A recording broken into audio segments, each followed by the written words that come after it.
Hello everybody. Today I've chosen a bit of a different poem for us that I think we'll all find really quite interesting. So the poem is called I Don't Know What Will Kill Us First, The Race War or What We've Done to the Earth by Fatima Asghar. Okay, so this poem is different to most of the rest that we've studied so far because this one's a contemporary poem, okay, meaning it's written and it's in the time that we're living in now. Okay, so this poem was only published last year. So the issues that it's talking about are things that are facing both you and I. Okay. The poem is also of a different style to what we've looked at before. It's a stream of consciousness poem. Okay, so this means that the poem is almost written down as if it's just thoughts from the poet's mind, just going straight onto the paper. Okay, so let's reread the title and then jump straight into the poem reading. Okay, so I don't know what will kill us first, the race war or what we've done to the earth. So I count my hopes. The bumblebees are making a comeback. One snug tight in a purple flower I passed to get to you. Your favorite color is purple, but Prince's was orange, and we both find this hard to believe. Today the park is green. We take grass for granted. The leaves chuckle around us. Behind your head, a butterfly rests on a tree. It's been there our whole conversation. By my old apartment was a butterfly sanctuary, where I would read and two little girls would sit next to me. You caught a butterfly once, but didn't know what to feed it, so you trapped it in a jar and gave it to a girl you liked. I asked if it died. You say you like to think it lived a long life. Yes, it lived a long life. So I think we can all see that that poem is quite different to what we're used to, okay, because the ideas seem to jump around. Okay, and that's mimicking the poet's thoughts. Okay, and so again, that style of poetry, the style of poetry of this poem is stream of consciousness. Okay, that's what it's called. So let's try and think what this poem is actually about.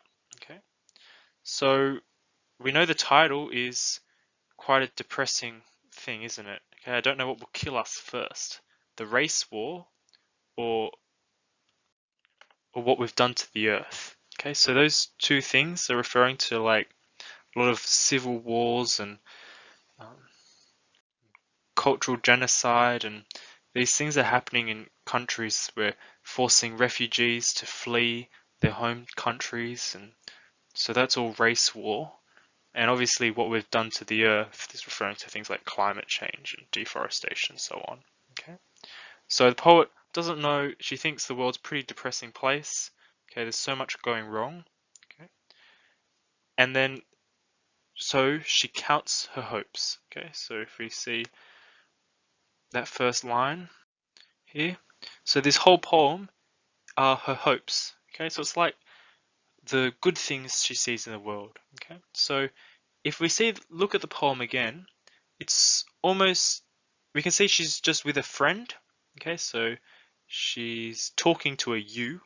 Okay, so she's talking to a friend in the park, and she's talking about the things she likes, I guess. Okay, so these are her hopes, just the bright things she sees in the everyday world. Okay, to try and cheer herself up because it seems as if the entire world is doomed to die.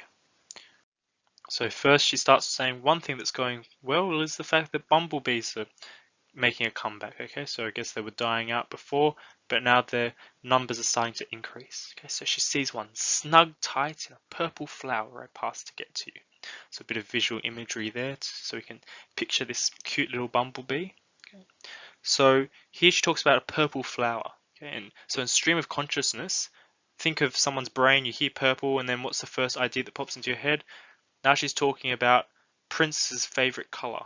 Okay, so Prince, I've got an image here, was a famous musician. Okay, and he's clearly associated with this purple. He always wore a purple jacket. Okay, but so in this conversation that this Fatima is having with her friend, they talk about Prince's favorite color. They think it's purple, but it's actually orange. And we both find this hard to believe. Okay, so it's just a funny little thing that happened that day where they sat in the park. Okay, the park is green. We take grass for granted. Okay, so a bit of alliteration there. I guess highlighting the environmental state of the world. Okay, so we take grass for granted, meaning we don't appreciate it enough. Okay, and the leaves chuckle around us, personification, showing that the leaves, the plants are laughing at us for not understanding how important they are. Behind your head, a butterfly rests on a tree. This is just another nice thing she sees. Okay, and then this leads her on to the idea of the fact that she used to have a butterfly sanctuary where she lived. Okay, and she talks to the friend. The friend caught a butterfly once, so he trapped it in a jar and gave it to a girl he liked. Okay? I asked if it died. You say you think it lived. You say you like to think it lived a long life.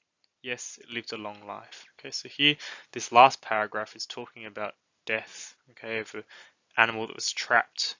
So if we want to put our poetry hats on and analyze this a bit deeper, okay, we can probably think that's referring to perhaps the way people might feel like they're just living lives and they're trapped in cages. They're forced to go to school every day, go to work every day. They can't do what they really truly want to do, and then they die. Okay, so this little part, if you want to analyze it that way, it can be a bit morbid actually. So it looks like it's a sweet little thing about a butterfly, but this is Fatima being a bit cynical, okay, a bit doubtful about the quality of living. So yeah, I thought it would be cool to show you guys a stream of consciousness poem, okay, and especially one that's relevant to our lives, okay, because these issues of war and environmental damage are things that will continue to come up in our day-to-day lives. Okay, so that's all for today.